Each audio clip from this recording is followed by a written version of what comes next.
的话，记载在新约圣经第2章12到13节。新约圣经第2章12到13节，和合本圣经在278页，其他版本请看荧幕。这样看来，我亲爱的弟兄，你们既是常顺服的，不但我在你们那里，就是我如今不在你们那里，更是顺服的，就当恐惧战惊，做成你们得救的功夫。因为你们立志行事，都是神在你们心里运行，为要成就他的美意。请本堂蔡信生牧师来讲道，题目是上帝能够改变我们，上帝能够改变我们。让我们一起同心来祷告。主，你的话永远不会改变，每一个信靠你的人，我们都可以重新得力。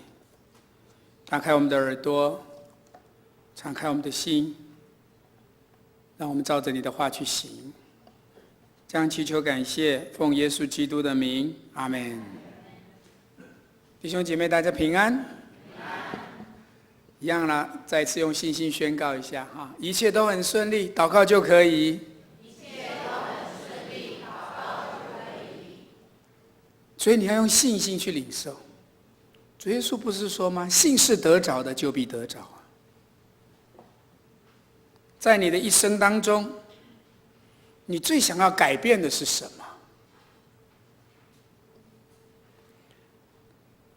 在你的成长过程里面，耶稣是怎么样改变你的思想和生活呢？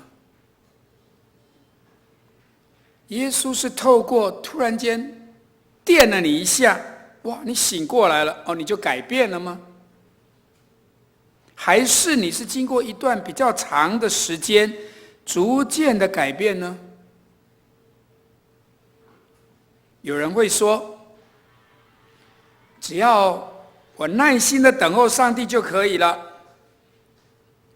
这没有错，不过我觉得稍微消极了一点。有人会说，如果真的要改变什么，那就一定要自己从心里面愿意。这是比较积极的看法。但是到底你应该做什么，你的生命才会成长呢？是不是都要靠你自己？还是说你全部就只依靠上帝？或者是你可以和上帝一起同工呢？面对这个问题，使徒保罗谈到了属灵生命的成长，有一部分是属于上帝的，但是也有一部分是属于你本身的。就从今天的经文里面，我们仔细再来思考一次。腓立比书2章12节到13节，投影幕应该有。这样看来，我亲爱的弟兄，你们既是常顺服的，不但我在你们那里，就是我如今不在你们那里，更是顺服的，就当恐惧战惊，做成你们得救的功夫。因为你们立志行事，都是上帝在你们心里运行，为要成就他的美意。你仔细看这段经文，保罗用了2句话来解释你跟上帝之间合作的关系。第一句，你有看到吗？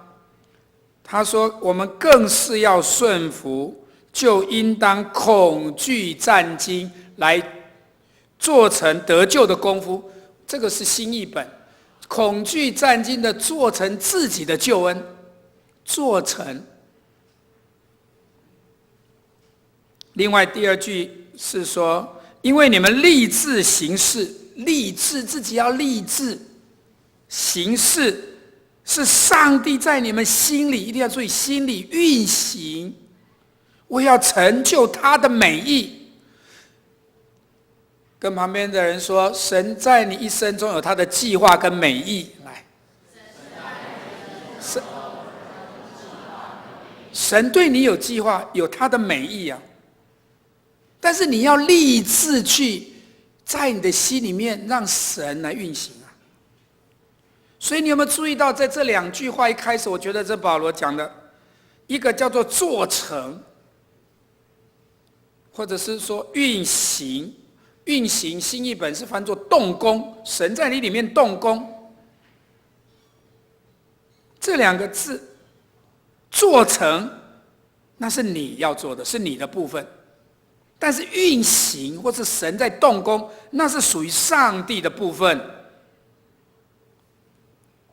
你要去做成上帝在你心里面所运行动工的，也就是在你一生中他给你的命定和计划的那样的美意，也就是你不是靠自己去做成你得救，你不可能说得救不是靠你自己去做工来得救恩的。保罗说的是你要去发展你已经拥有的救恩，救恩是上帝白白给你的。今天我们又有6位成人，2位小儿要洗礼啊，感谢神。得救是白白的恩典啊，那是免费的礼物。你已经拥有的这个救恩，神要你做成在你里面吗？但是如果你是重生的基督徒了，那么你千万，牧师常常提醒你，不要一直做老婴儿，你不能永远只是在喝奶的阶段，你一定要开始成长，你一定要在属灵的生命上成长，去努力下功夫。所以保罗才会提醒我们，你一定要恐惧战兢的做成你们得救的功夫。这里强调你们，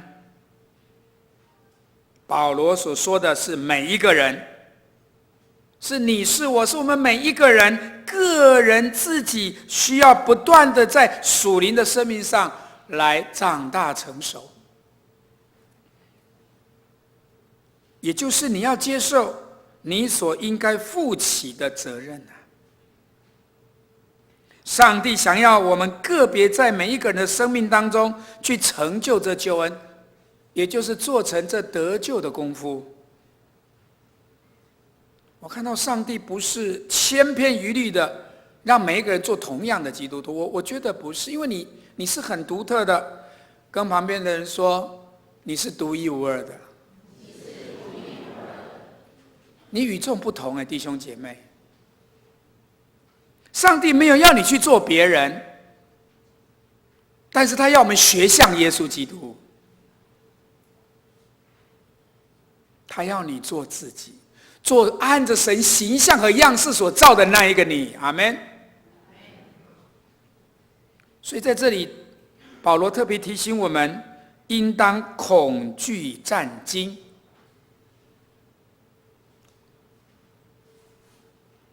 他不是要你惧怕上帝，因为基督徒是不需要惧怕上帝的，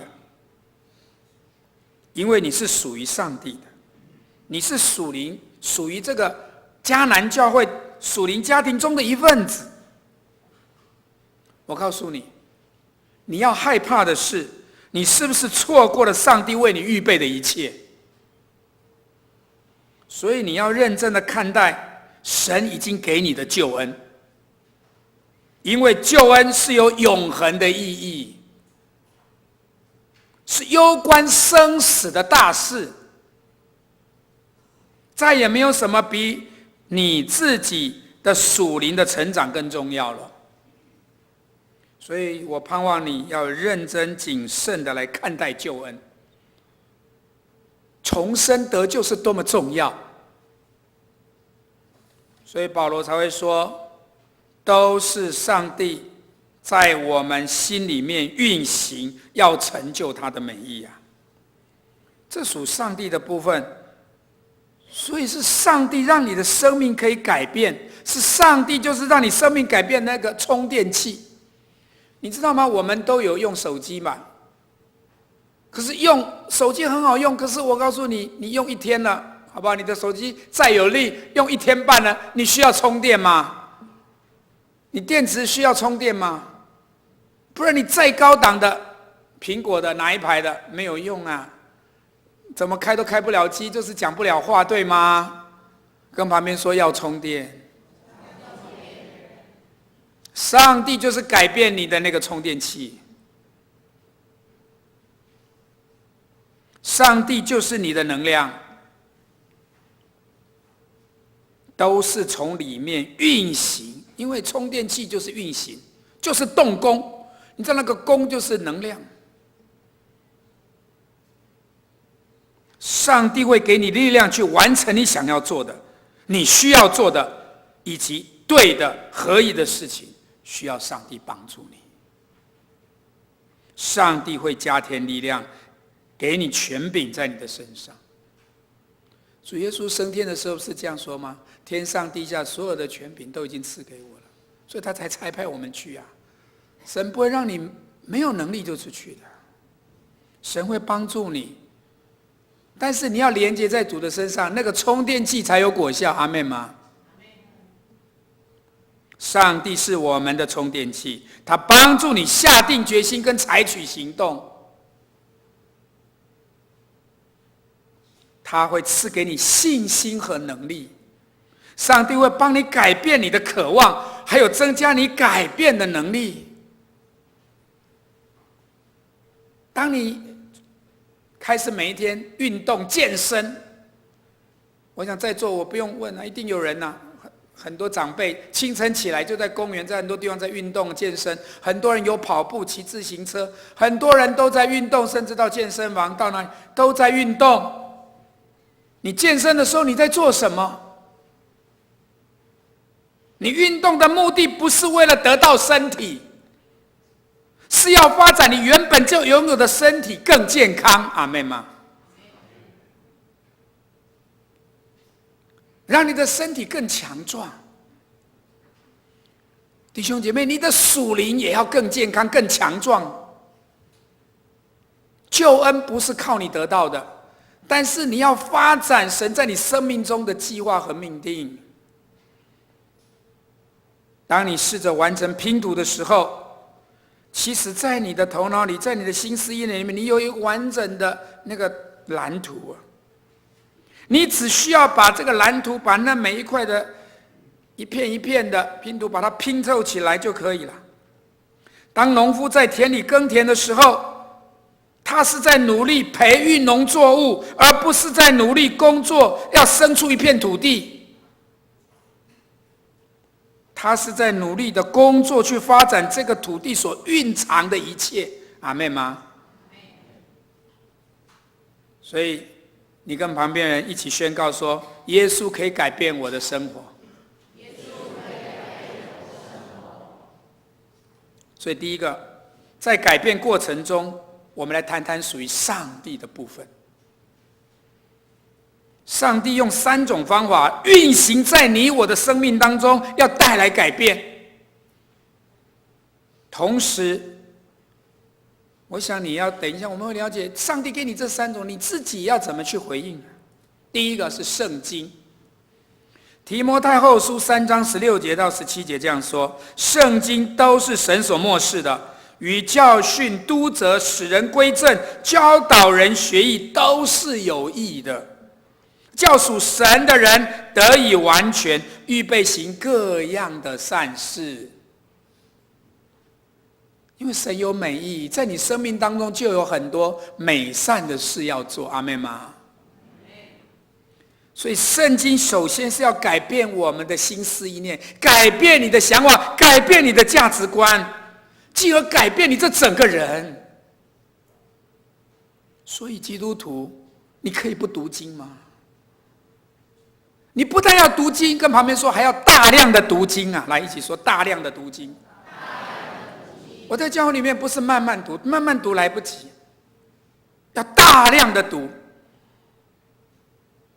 我讲过了，一天读4章，1年才能读完1遍，真的。所以你如果不读4章1天，你1年看不完1遍圣经的。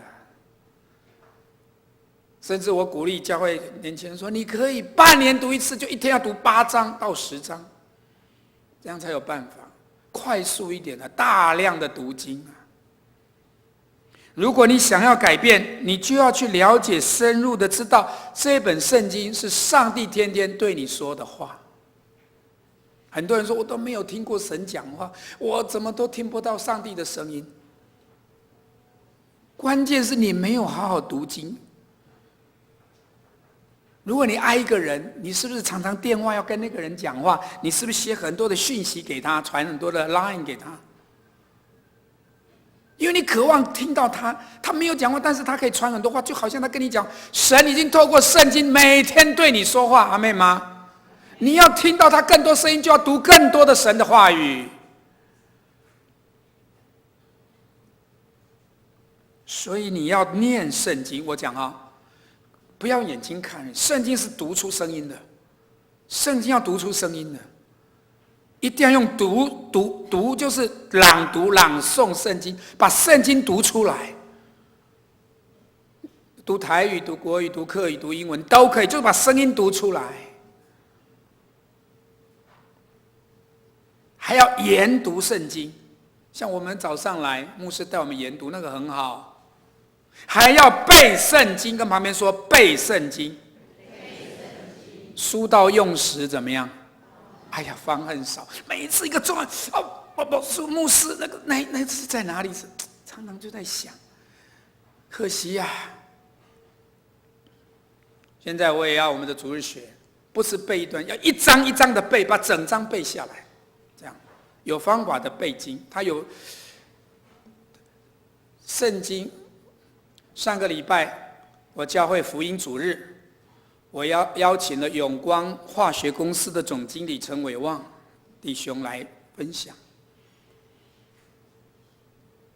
他带领一个1000多人的公司，1年营业额100亿的公司。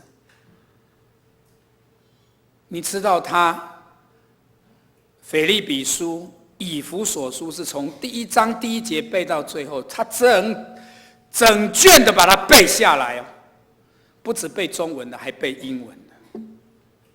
他见证，在大学的时候，因着这样，神开启了他的智慧。他原本英文读不懂，很难。可是自从他把以弗所书整章的背下来之后，神开启了他的智慧。他现在可以即时同步的翻译，在他台北的教会聚会的时候，他是负责直接用耳机翻译英文的那个。他是公司这么忙，他的服事是做翻译。如果外籍讲员来，他可以同步翻译的，中翻英，英翻中可以同步的，阿们吗？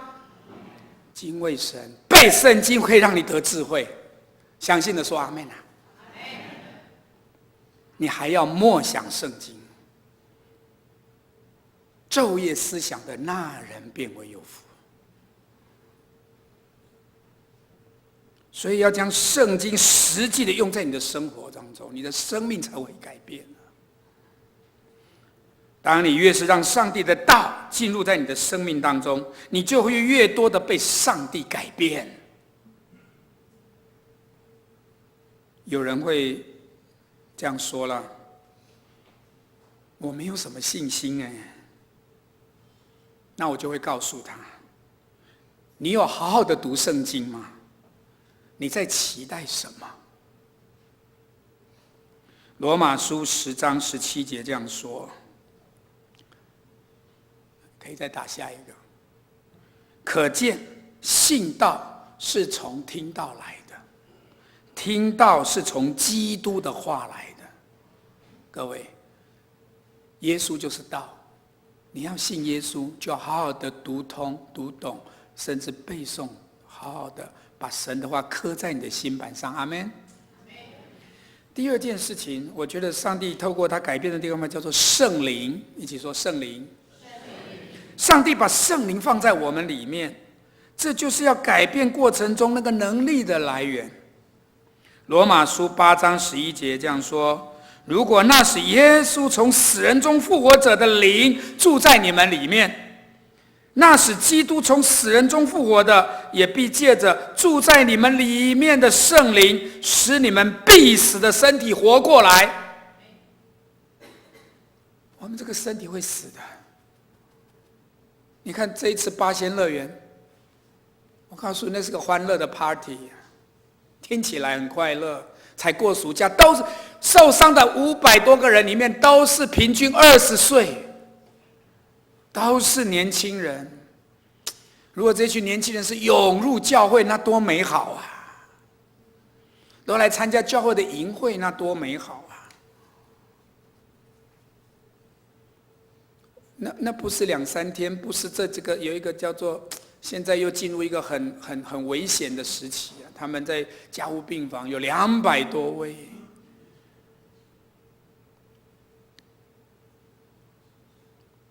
我们没有人知道明天啊！我们这个必死的身体要活过来，是要在我们里面有圣灵，阿们。圣灵如果住在我们心里，他就带给你全新的生命。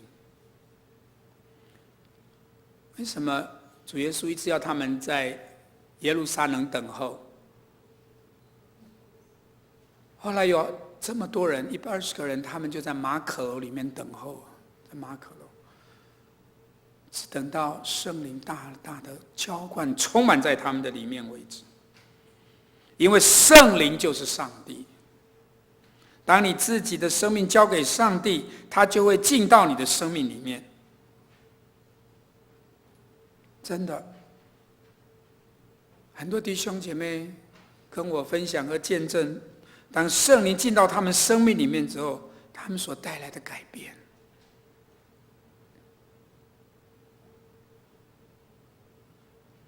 所以我觉得我们需要让神在我们的生命当中做工，因为人领受了圣灵的启示和充满，他的生命一定会大大的改变。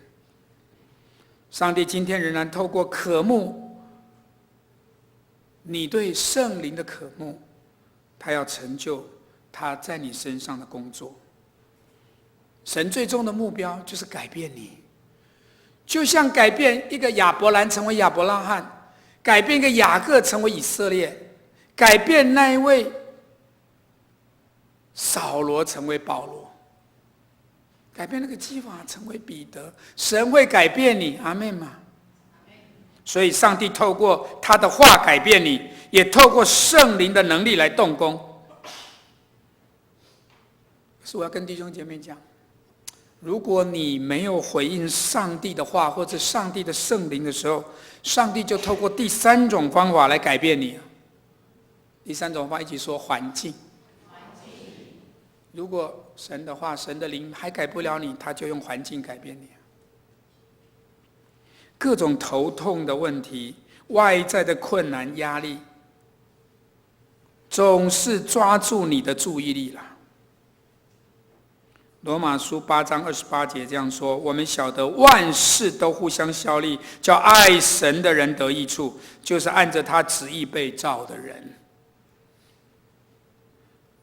没有上帝的允许，没有任何事情会发生在你的身上的。所以上帝会使用一切来成就他的良善，并且把这些成就在对你的计划里面。其实你的问题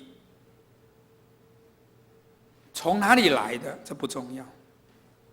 只要你能够让上帝掌权，你就可以让这些问题在你的生命中不断的来磨练你，不断的来改变你。我刚讲，神的目的就是让你能够去亲近他，让你学像耶稣。如果上帝要让你更像耶稣，那他也会带领你走过耶稣曾经经历过的各样的光景跟环境。你有没有看到有时候耶稣是孤单的？耶稣也受过试探，这些都让耶稣感觉到沮丧，甚至生气，甚至好像也快失去耐心。上帝曾允许耶稣在这世上经历的这一切，你觉得上帝会免除你这些经历吗？希伯来书5章8节这样说：他虽然是儿子，还是因他所受的苦难学了顺从。耶稣虽然是上帝的儿子，但是他来到这世界所受的苦难学了顺从。今天我们学像耶稣里面，你更重要是要顺服，要顺从。你会怎么样来学习顺从呢？那么上帝首先我刚刚讲会透过他的话，然后接着就是透过圣灵。但是这两样都对你不管用，那他就会使用环境了。箴言18章12节这样说了：败坏之先，人心骄傲；尊荣以前，必有谦卑。你读到这段经文，我就恳求上帝赐给你力量，挪去你的那种自我中心啊，以自己为出发点，以自己为利益的那个想法。这是上帝处理我们生命问题的一个法则。如果你没有办法从上帝的话，也就是圣经来学习谦卑，如果你的心没有办法让圣灵充满和感动，那他会借着一个特别的环境去调整你，去破碎你。上帝使你谦卑，那是一件非常容易的事。我跟你讲，上帝至少有101种方法可以让你做到的。在你日常生活里面，你都知道哪些事情是你需要改变的，但是你不愿意改变，除非你觉得事态严重，你走投无路了。我教会一位弟兄，他还跟我分享，因为上个月他发现他有肺肿瘤，快第3期了。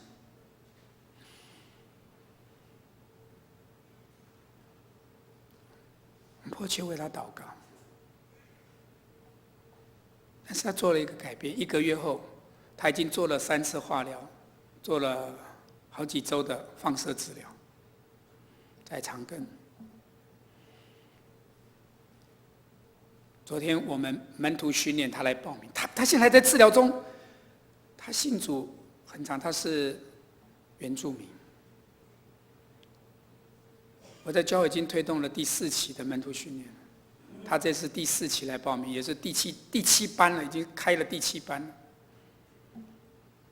成长班他来了，我说你在治疗，你来，牧师我要来。他告诉我，我感谢神，让我戒掉了酒，就这个月戒掉酒跟戒掉烟。环境，除非你觉得事态严重，你走投无路的时候，否则你不会改变啊。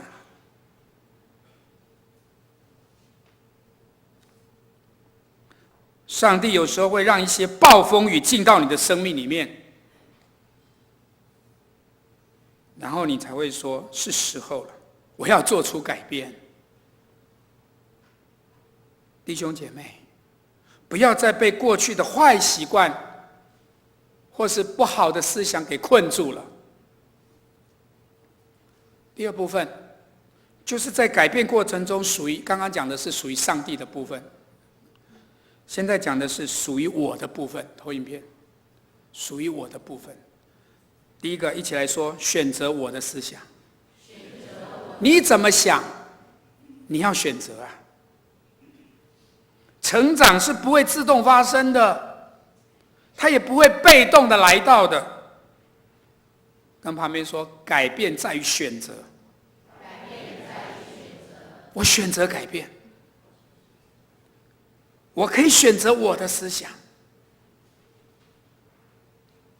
笛卡尔不是说我思故我在吗？你怎么想，你这个人才是你要做的。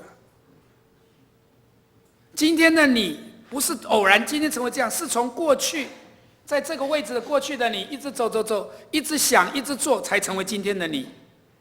明天的你不会突然变那样，是从现在的你选择这样想这样做，到明天到未来的某一个日子，你会变成那样。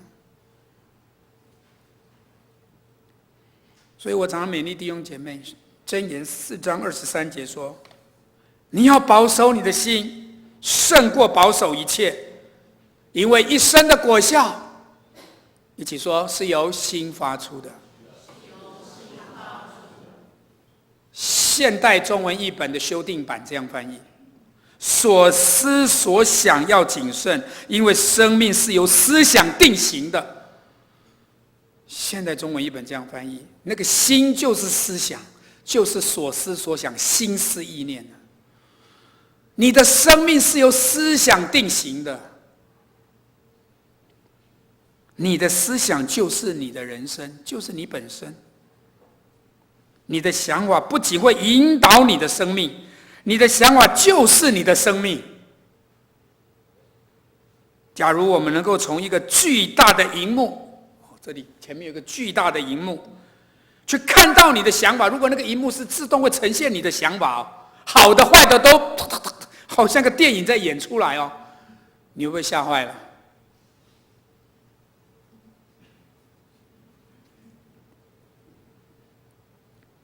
我告诉你，那就能够认识真正的你是谁。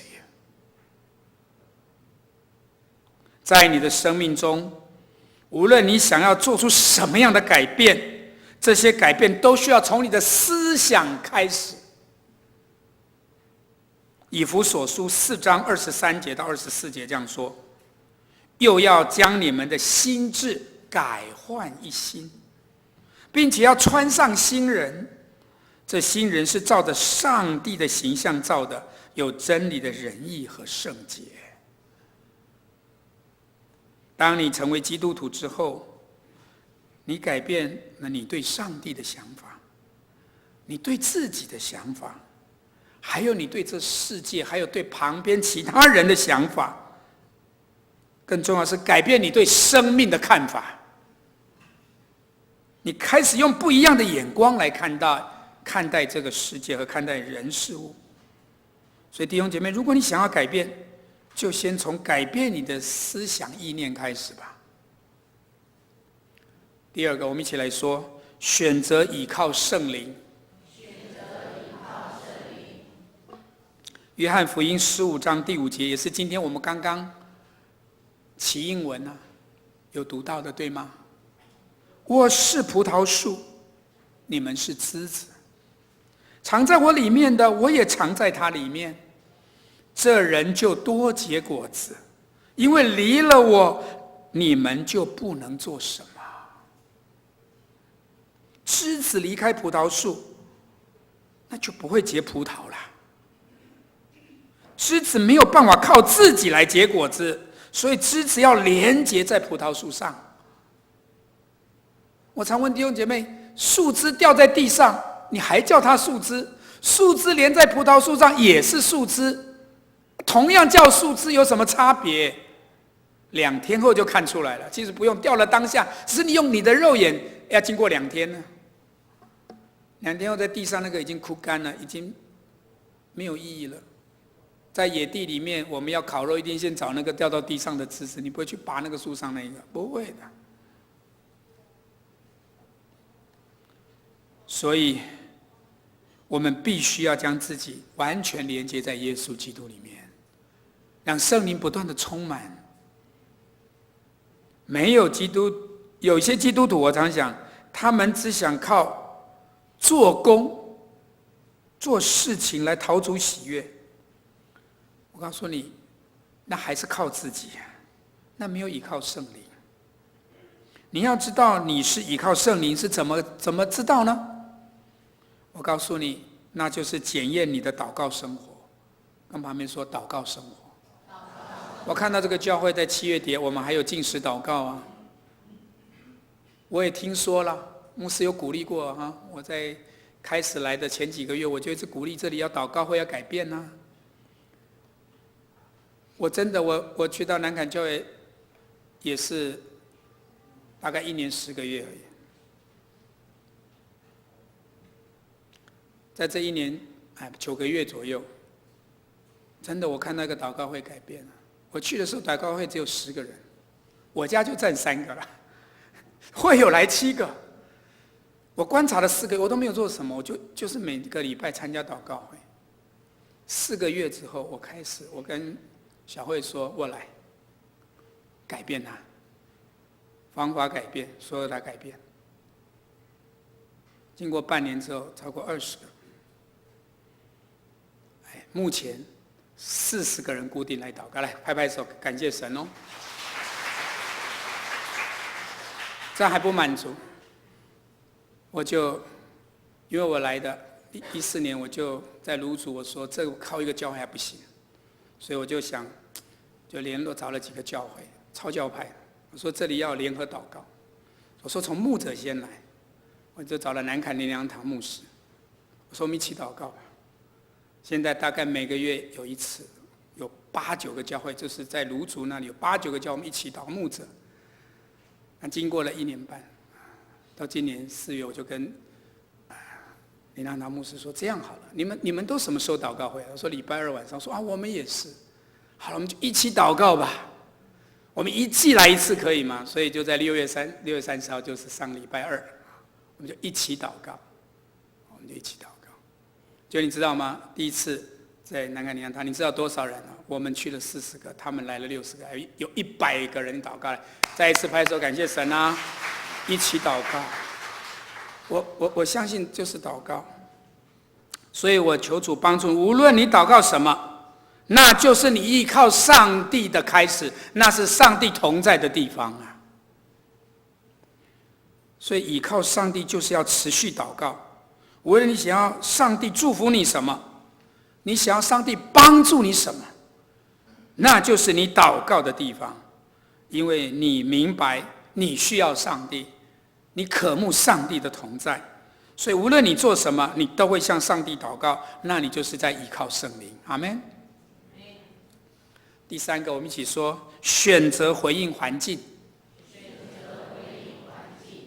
上帝的资源与你的选择是有一个平行的关系的，因为上帝有他的资源，所以你应该要选择你要读经，你要有上帝的圣灵的同在，所以你选择依靠他。但是上帝也使用环境，所以你要选择对环境的回应。雅各书1章2到4节这样说：你们若在百般的试炼中，都要以为大喜乐。因为知道你们的信心经过试验，就生忍耐，但忍耐也当成功，使你们成全完备，毫无缺欠。你在经历了重生得救之后，你要开始成长，你要不断的发展你自己。在你的生命中有一个过程正在发生，就是你要结出属灵的一个品格来。有一个出名的心理学家叫做 Viktor Frankl， 他在2次世界大战期间，他是犹太人，他被关在集中营里面，被德国他关在集中营里面，纳粹的士兵把他的衣服、鞋子，还有他结婚的戒指，就是衣服、鞋子这些全部把它拿走、脱掉，戒指也抢走，让他赤身露体的在那里，而且夺走了他实际上所拥有的一切。他自己说：我突然明白一件事情，就是他们永远都没有办法夺走的是，在我生命中经验到了我对神、我对环境的回应。阿们吗？他处在那样的环境，集中营里面，他身上什么都没了。作为一个心理学者，是一个多么大的痛苦跟刺激啊！甚至代表着他结婚的那个也把他完全剥夺走了，什么都不是了，什么都没了。但是他说，因着我能够选择，而且我知道他们夺不走的是我内在，我这里面对的环境，我对神全然的仰望的时候，那是我终极的自由。阿们。所以你没有办法选择未来会发生什么事情，你也没有那个选择权，但是你可以选择怎么样来回应和面对，无论是会造就你的，无论是破碎你的，无论让你感觉到痛苦的还是美好的，无论这个是你感觉到是会让你成为成功的垫脚石，或者是失败的绊脚石的，我告诉你，可以选择要怎么样回应你生命中的环境。如果有人批评你，你就提醒自己，没关系，我知道神掌管一切。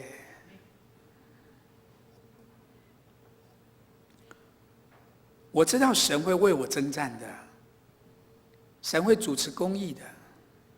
如果有人跟你说，哦，听说你生了重病哦，我知道哦，你一定没有办法接受的。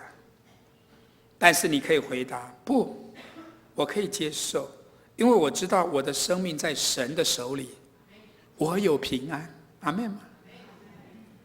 如果有人警告你，听说你已经面临了困难哦，而且好像有人都一直攻击你，对你采取不利哦的一些手段哦，你可以这样回答：对，你说的是真的，但是我不担心，因为我知道我的神更大，没有人能够胜过上帝，因为在人看来不能的，在神凡事都能。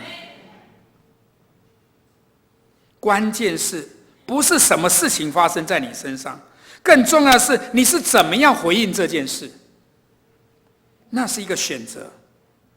不同的人被放在同样恶劣的环境中，有人成为赢家，但是有人成为输家。有人会因而抱怨，因而沮丧就堕落了，但是有人因着环境，因着逆境转化成为他生命中的金矿啊。罗马书5章3到4节，这也是林书豪他最近回来，对不对？林书豪最爱的经文啊，这样说啊，不但如此，就是患难中也是欢欢喜喜的，因为知道患难生忍耐，忍耐生老练，老练生盼望。上帝在我们的生命中结出圣灵什么样的果子呢？仁爱、喜乐、和平、忍耐、恩慈、良善、信实、温柔、节制。但是常用的方法就是把你放在完全相反的境况里面呢。你想要学习仁爱吗？他就把你放在一些不可爱的人，就放在你周围了。你想要学习喜乐吗？他也常将一些悲剧或痛苦的事放在你的里面，然后让你学习喜乐跟快乐有什么不同？你想学习和平吗？但是和平是在混乱战争中学到的。你想要学习良善吗？他会把你放在很多的败坏试探的环境里面。你想要学习节制吗？那他把你放到那个吃到饱那个 buffet 里面了。或者是哇，现在百货公司这旁边好多哇，周年庆啊，5折3折大拍卖啊。上帝允许相反的状况发生在你的生命里面啊，来帮助你能够持续的成长啊。什么能够改变你呢？改变的力量是从上帝的能力和你的选择而来啊。当你选择做对的事，上帝就加添你大能大力在你的身上。上帝要你去做一件事情，就会先帮助你有能力去成就它。无论你想要改变什么，你都需要与上帝同工。如果你愿意解决它，上帝就会在你里面开始动工。今天我分享的最后一点，因为我昨天开小会，一个有感而发了，我一定要讲。我跟小慧请求过让我讲啦，可以吗，弟兄姐妹？你说的哈，因为我看了我们的周报，10月就要举行我们这个50周年的庆典，对吗？今年是我们50岁的生日吧？我看到了我们的预计奉献目标是80万。但但是现在才奉献15万，一个500多人的教会怎么会是这样呢？上帝能够改变。我昨天想了一下，500个人，一个人下定决心奉献1000块，我说平均哦，有人多有人少啦，这当中一定有能力奉献3000、5000的啦。但有人可能奉献300、500，没有关系，我平均1000，只要500个人奉献，就有50万。来，拍手归荣耀给神。我牧师再一次鼓励各位，你不要坐在那边等，1000块不会让你更怎么样的，你一定要奉献，而且指明我就是要为50周年、为生日来奉献，为这个教会生日奉献。50周年啊，50岁了，他帮助你成长。你要在上帝的国里尽一份力，阿们吗？昨天更让我惊讶的是，因为我们的预算不是80万，昨天说是97万7千呢，那现在才奉献15万，怎么够？我所以再一次鼓励楼上楼下弟兄姐妹，你要在这2、3个礼拜内用积极的行动。1000块是牧师说的啦，当然不能告诉你一个数字，但是你要祷告。清楚的跟神说，我要为这件事情，我要好好的来在这个教会尽我一点点的力量，阿们吗？这是神的家，是我的家，家是要由家人一起来改成就起来的，对不对？相信大家说阿们啦。我鼓励你用行动来回应你，上帝动工在你的心里面，一起祷告。亲爱的主耶稣，我感谢赞美你，请你来祝福我们的教会。迦南是一个美地，是一个牛奶与蜜之地，是一个丰盛之地。主，我们不能够缺乏。主，我们要成为一个能够愿意献上感恩的人。主，我们如果连这1000、2000都献不出来，我们没有办法为这教会做更大的事。主啊，你也在帮助我们一起来参加祷告，为着我们的聘牧的事情，为我们教会很多的未来的大事情需要祷告。主啊，你祝福我们。就让我们像这今天说的，上帝能够改变我们，奉耶稣基督的名，阿们。